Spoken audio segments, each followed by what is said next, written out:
萧家、萧炎。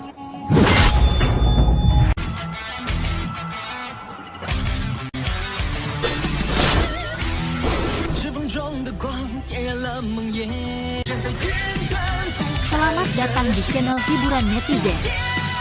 Mari kita lanjutkan part berikutnya dari cerita novel Donghua Battle Through the Heavens. Ini hanyalah full spoiler. Tanpa banyak kata demi menghemat kuota, segera kita mulai isi ceritanya. Segel tangan Xiao Yan itu berombak dan lambat. Dia tampak seperti seseorang yang baru saja mempelajarinya. Sementara segel tangannya sedang dibentuk, kekuatan spiritual yang megah yang meresap di sekitarnya dengan cepat dikumpulkan. Telapak tangan spiritual yang tidak terlihat yang samar-samar terbentuk di sekitar telapak tangannya. Namun, jejak telapak tangan ini terbentuk sedikit ilusi jika dibandingkan dengan Cao Ying. Mata Cao Ying terkejut ketika dia menatap segel tangan Xiao Yan yang dikenalnya. Seolah-olah badai besar bergolak di dalam hatinya. Dia tidak pernah berharap Xiao Yan untuk mengingat semua segel tangannya di dalam pikirannya dalam waktu singkat ini.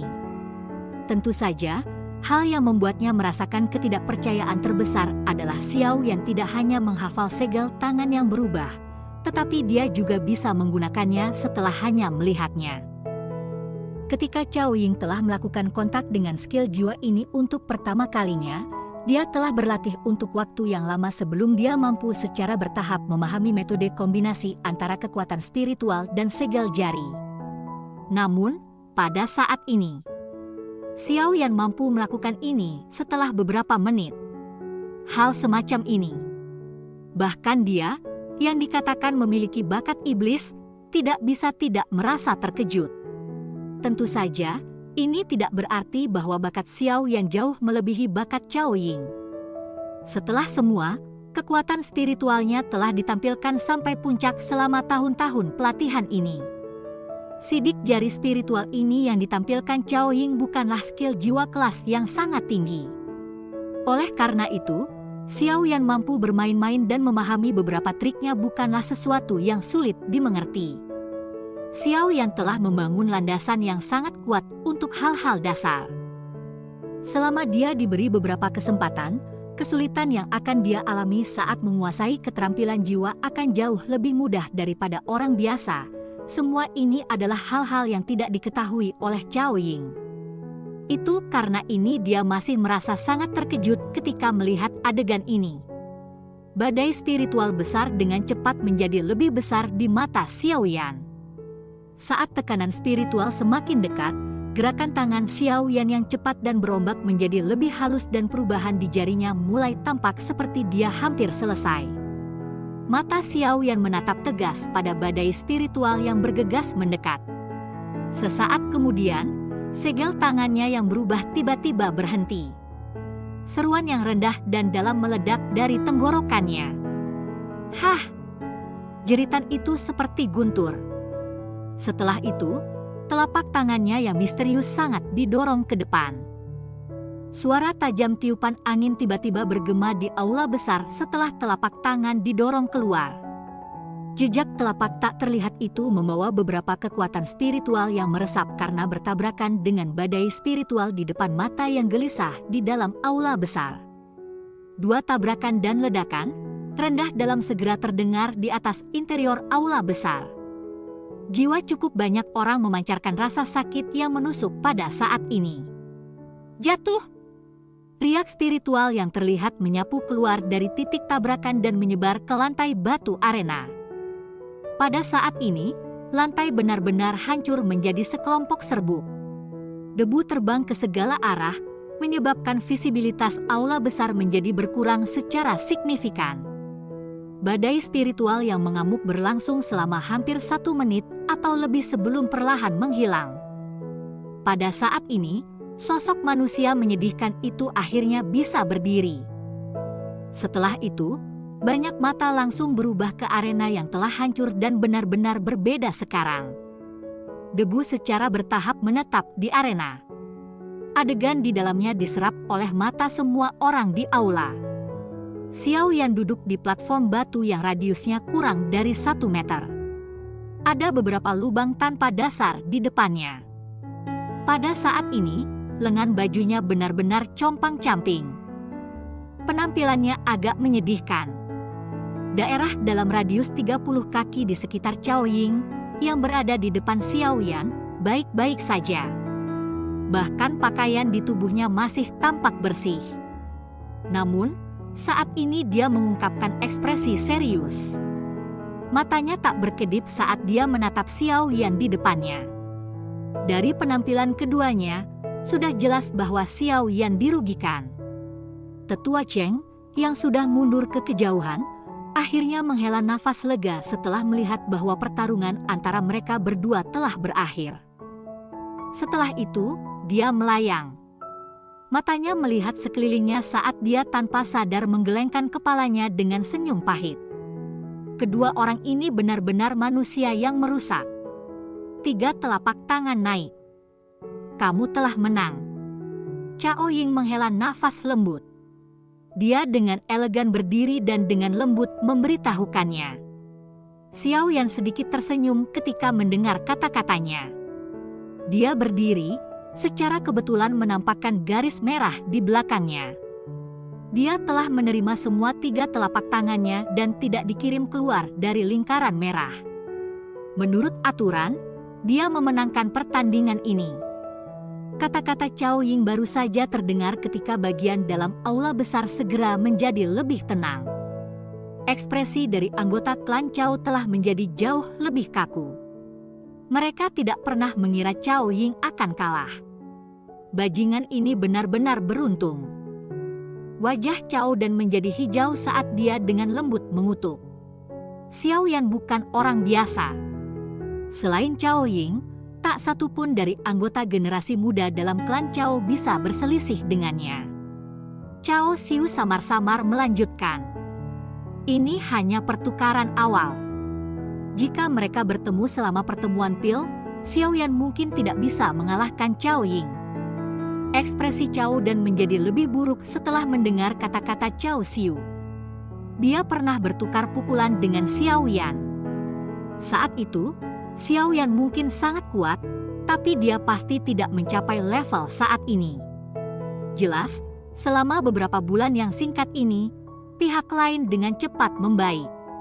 Namun, kecepatan peningkatan ini benar-benar terlalu mengejutkan.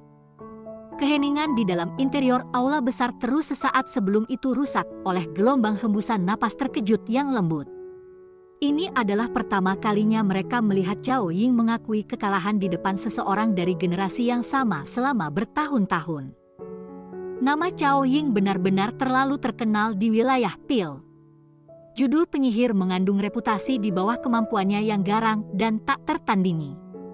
Itu memang sangat sulit untuk menemukan seseorang dari generasi yang sama yang sebanding dengannya. Ye Zong dan Xin Lan di kursi klan Ye mengungkapkan wajah yang dipenuhi dengan kejutan dan kegembiraan karena hasil Xiaoyan. Xiaoyan telah mengajukan lembar jawaban yang sempurna selama tes ini yang menyebabkan mereka bahkan merasa tidak percaya. Pertama di ketiga bagian. Hasil ini kemungkinan sesuatu yang klan Ye baru diperoleh selama puncaknya. Klan Ye terselamatkan. Dokter peri kecil dan Tian Huo Zunze juga tersenyum setelah melihat wajah penuh kegembiraan dari mereka berdua. Matanya yang cantik segera meluncur ke punggung kurus di arena. Dia tidak pernah mengecewakan siapapun sejak awal. Tidak peduli siapa lawannya, dia tidak pernah kehilangan kepercayaannya. Itu adalah kepercayaan diri semacam ini, penuh dengan vitalitas, yang memungkinkan Xiaoyan dipenuhi dengan pesona yang sangat memikat. Seseorang harus akhirnya percaya pada diri sendiri untuk mendapatkan kesuksesan sejati. Nona Chaoying, terima kasih karena bersikap lunak pada saya. Jika Anda benar-benar menyerang dengan telapak tangan lain, saya mungkin tidak lagi memiliki kemampuan untuk menerimanya.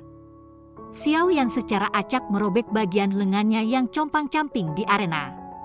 Setelah itu, dia menangkupkan tangannya ke Chaoying dan tertawa dengan suara yang jelas. Anda berpikir untuk secara diam-diam mempelajari sidik jari spiritual milik saya kan? Cao Ying berbicara dengan sikap setengah tersenyum sambil mengangkat mata cantiknya setelah melihat cara bebas dan santai Xiao Yan. Xiao Yan tanpa sadar sedikit malu setelah mendengar langsung dari Cao Ying.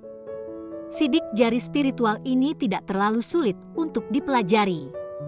Itu mungkin bukan skill jiwa kelas yang sangat tinggi.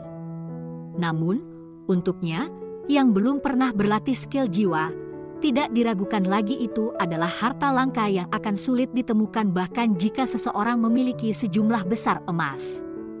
Cao Ying menutup mulutnya dan tertawa ketika dia melihat Xiao Yan merasa malu. Dia dengan lembut menggeser langkah kakinya dan berjalan ke sisinya. Mata berairnya menatap wajah Xiao Yan saat dia dengan licik tertawa. Jika Tuan Xiao Yan punya waktu, kita mungkin bisa secara pribadi melakukan pertukaran. Saya juga tahu beberapa keterampilan jiwa lainnya. Itu akan bergantung pada apakah Anda memiliki kemampuan untuk mempelajarinya secara diam-diam. Bau harum muncul di atasnya. Xiao Yan melihat ke wajah mempesona yang berada dalam jarak dekat. Riak naik di dalam hatinya bersama dengan beberapa peringatan. Wajahnya tanpa ekspresi saat dia tersenyum dan berkata, "Jika saya punya waktu, saya pasti akan menemukan Nona Cao Ying untuk berdebat." Meskipun dia beruntung memenangkan pertarungan ini, Xiao Yan mengerti bahwa ini adalah pemanasan untuk penyihir seperti Cao Ying. Setelah pertukaran ini, Xiao Yan jelas mengerti bahwa penyihir dari klan Cao ini memang bukan orang biasa. Dia benar-benar memiliki kemampuan untuk memperjuangkan 3 tempat teratas selama pertemuan pil ini. Ini karena Xiao Yan dapat merasakan bahwa Cao Ying tidak pernah benar-benar menggunakan seluruh kekuatannya sejak awal. Kali ini, ia mengandalkan sedikit keberuntungannya untuk secara diam-diam mempelajari sidik jari spiritual yang ditampilkan Cao Ying. Selain itu, Cao Ying secara alami tidak akan berbagi semua keterampilan jiwa yang dia latih dengannya seperti yang dia katakan. Dengan apa yang terjadi kali ini, dia pasti akan mencegah hal seperti itu terjadi lagi ketika dia berdebat dengan Xiao Yan di masa depan. Oleh karena itu, Xiao Yan hanya bisa membayangkan mencoba untuk secara diam-diam mempelajari keterampilan jiwa ini. Berdasarkan dugaan Xiao Yan, penyihir ini mungkin sedikit tidak senang karena telah mengalami kerugian kecil kali ini. Oleh karena itu, dia ingin menemukan kesempatan untuk membalasnya. Cao Ying tidak peduli ketika dia melihat jawaban Xiao Yan yang tidak jelas. Setelah kontak ini, dia telah mendapatkan pemahaman sederhana tentang karakter Xiao Yan yang benar-benar mengabaikan apa yang dikatakan orang lain. Dia mengerti bahwa orang di depannya tidak akan mudah jatuh untuk kecantikannya seperti orang lain. Namun, semuanya harus seperti ini agar agak menantang, bukan? Pertemuan pil akan segera dimulai. Semoga saya akan dapat bertemu Anda di sana. Saya tahu. Sebelumnya, Anda juga menahan. Mata cantik Cao Ying dengan penuh makna mempelajari Xiao Yan. Setelah itu, sudut mulutnya diangkat ke busur yang dipenuhi dengan godaan. Dia segera berbalik dan berjalan keluar dari aula besar, meninggalkan Xiao Yan dengan melihat sosok yang malas namun angkuh. Xiao Yan melihat sosok itu dan menghela nafas dengan lembut. Tidak mudah berurusan dengan wanita ini.